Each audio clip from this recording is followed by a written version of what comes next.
This here's my 2021 Honda CRF450RL. I've had this bike for maybe about a month now.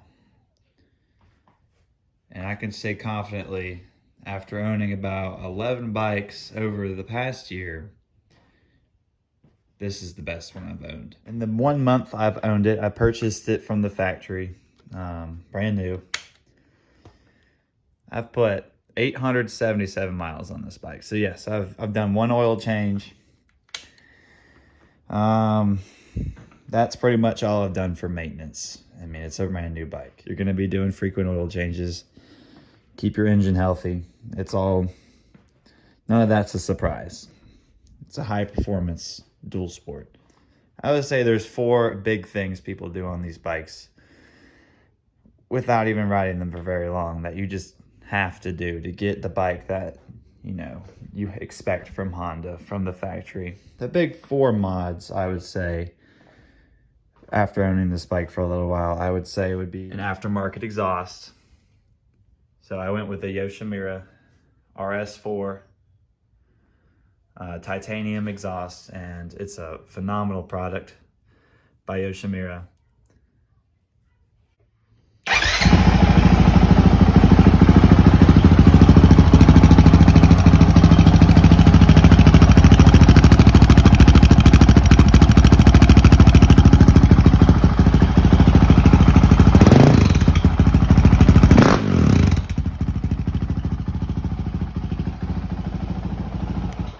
That paired with the Vortex ECU, which I'll pull off the covers here in a minute and show you, that really woke the bike up from factory. You know, it came with that big old anchor weight catalytic converter silencer back here.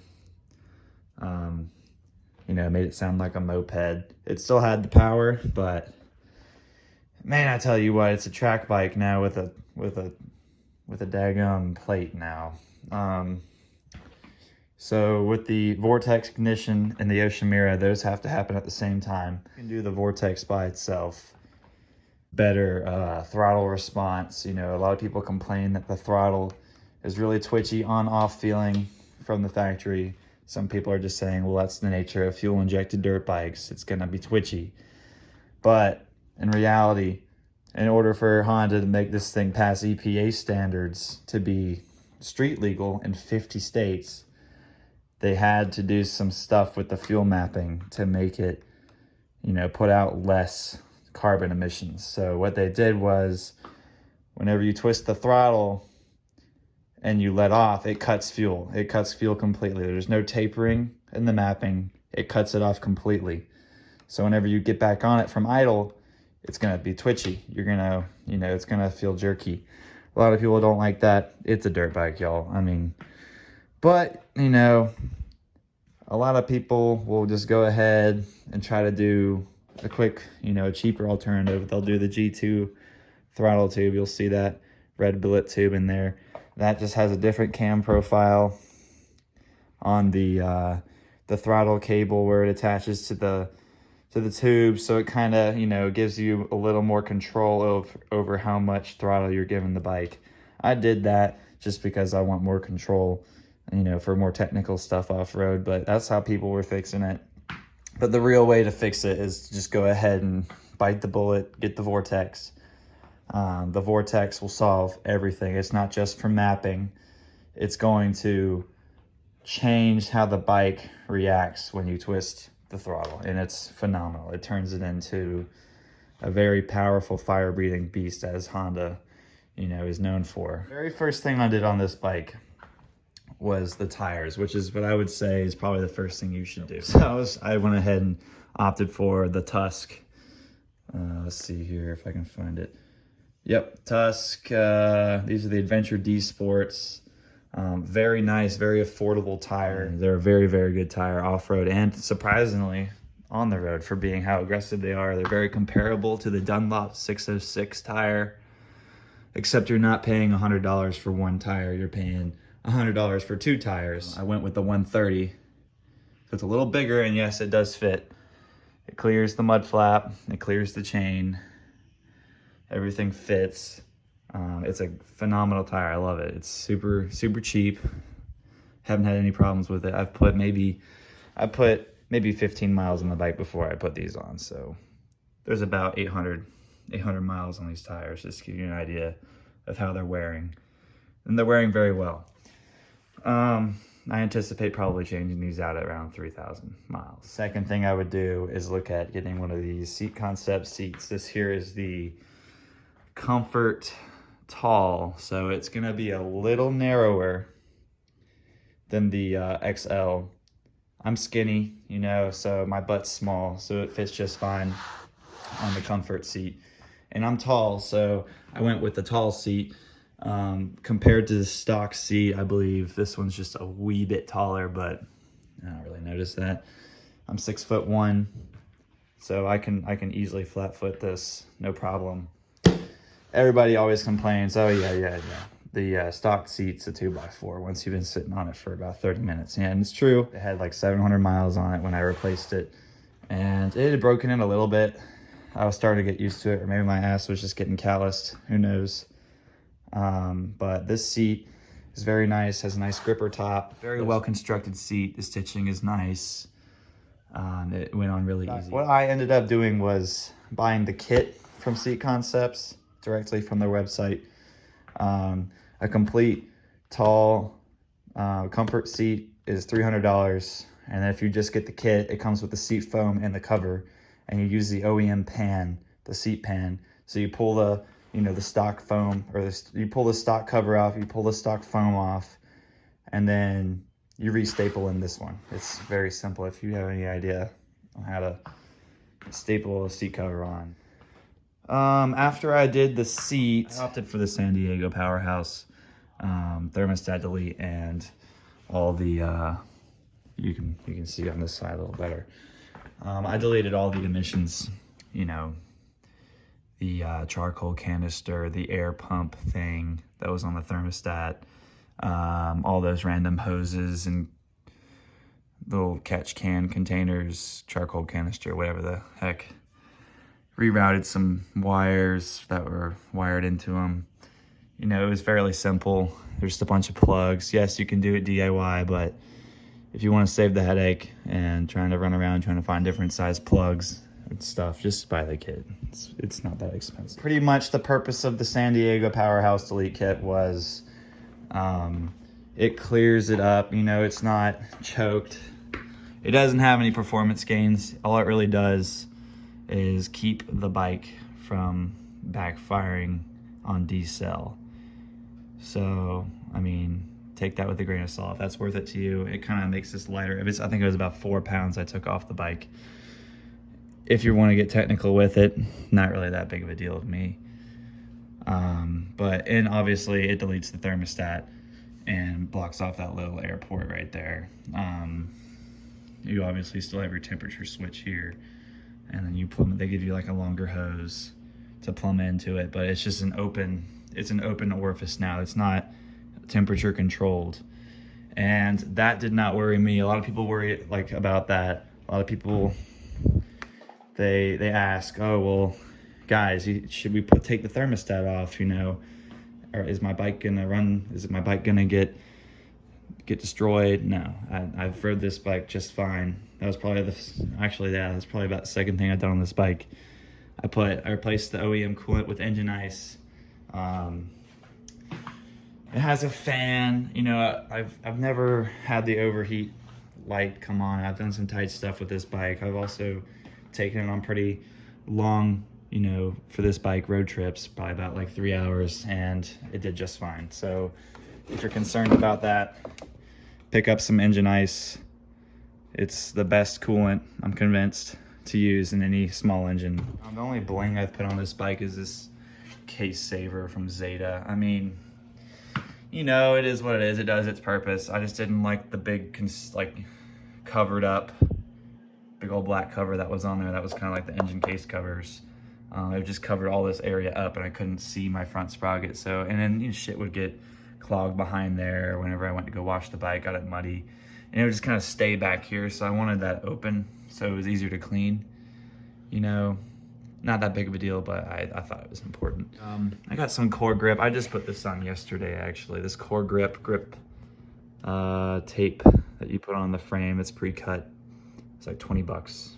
I mean, I don't anticipate this lasting very long with MX boots, but I commute to work every day on this bike with jeans and like regular boots, so it hasn't worn much. I just rode it today. It's the first ride and there's no damage. But I mean, for 20 bucks, I mean, I figured it was worth a shot. It looks cool.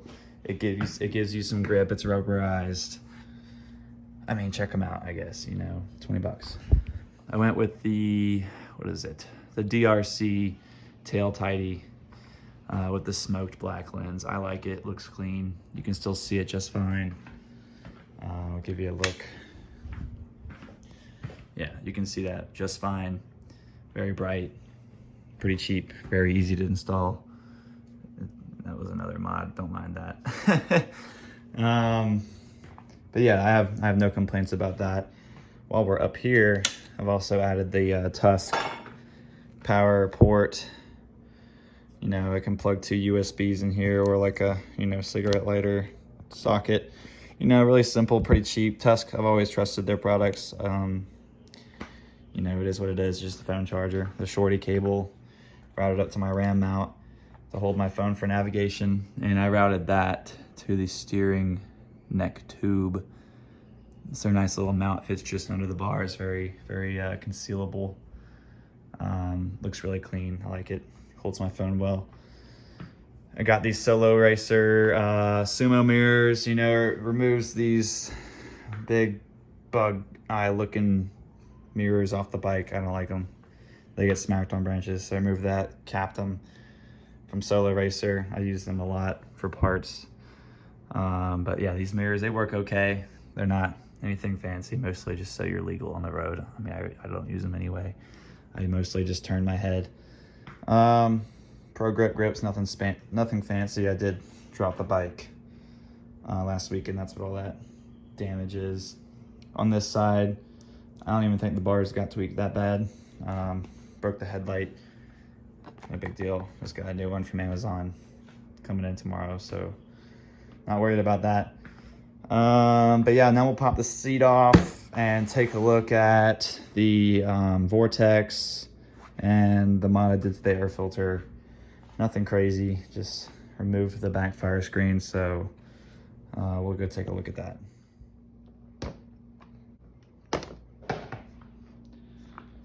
Yeah, I do. She's due for a cleanup. That's the OEM filter. I already ordered a new replacement. I'm not even gonna bother cleaning this one. You can clearly see it because it's bright yellow. Look at that. I have all your mapping switches for your tuning, your low range, mid range, high range, fuel mapping, and then you have your preset maps.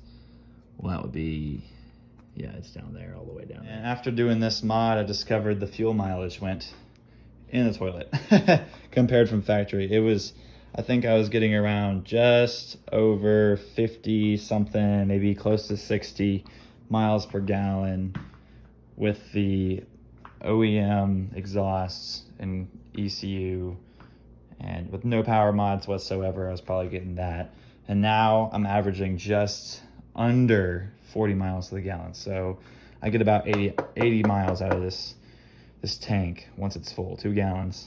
So that's annoying, going to the gas station every other day. So I'm probably going to opt for the IMS oversized tank in the future. That'll probably be the next big mod I do.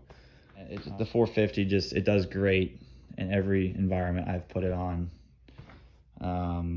Sounds great with the exhaust on it. Sounds like a, you know, how a 450 should. Everything about this bike screams Honda quality and reliability. So if you're interested and you're thinking about getting one, or you're trying to make your mind up what kind of dual sport you want to get, this is the one. This is the one you should get. I believe that Honda's reliability over the Austrian companies, you know, Husqvarna, KTM, Gas, all those companies are great. I'm not knocking any of them. But for the price point that this one's advertised at, the parts availability, the reliability Honda's known for, and just like getting stuff done on these bikes is going to be a lot easier than, you know, buying one of those Austrian bikes. That's mainly why I went with this, because it was between this bike for me and the Husky. Yes, this bike's a little heavier. You can't feel it, honestly. Compared to my buddy's DRZ over there, this thing's a paperweight compared to that Anchor over there. It's still a great bike. DRZs are great bikes. He's just got into it. We got this bike for a really good deal. It's a phenomenal bike, but it's heavy. You know, for what I want to do, I want to be able to go off-road and excel greatly and not have any drawbacks from it also being street legal and having all the extra weight. So Honda has that extra weight there for a reason. It all serves its purpose. You know, urethane coated swing arm, just to name one. You can look at all the specs on Honda's website. I know I did probably about 5 times before I bought this thing. But mods in the future, I'm going to be getting bark busters, wraparounds, obviously, so I don't risk breaking these guys. You know, and also just strengthens the bars. I'm going to ditch the Renthal 7/8 bars. I'm going to get some fat bars. That's my only gripe about this bike, is it didn't come with fat bars. And when the DRZ over here that's been made for 20 years the same way came with fat bars from the factory. What's up with that, Honda? You know, it's nice. It's just nice to have a thicker, stronger bar. But it's whatever. It's just bars. So I'll be swapping those out pretty soon. Wraparound hand guards. I'm looking at getting a set of radiator guards. I put them on all my bikes and replace the stock skid plate, because, you know, it's just thin. I mean, it works. It does what it's supposed to, but I want something that has a little more protection. I'm waiting for the company UNA Biker to come out with their radiator guards, which I'm a huge fan of them. Great bike. No real complaints about it. I haven't really owned it that long, about a month, like I said. So this is my 800-mile review. There's really not much else to say. Eventually, gonna get some Sumo wheels like my buddy's over here. He has the SM, so it came from the factory with the Sumo wheels. Very nice on the road. I do a little bit of both. So this is a really like natural board, like dual sport. This is more of just the Supermoto street. So depending on how you want to ride, if you just want a dirt bike for the street, go with a Supermoto. But if you want something that can do both, Honda CRF450RL or L, same thing. Yeah, if you have any questions, drop them down in the comments below. I'll be sure to hook y'all up with some links if y'all are interested.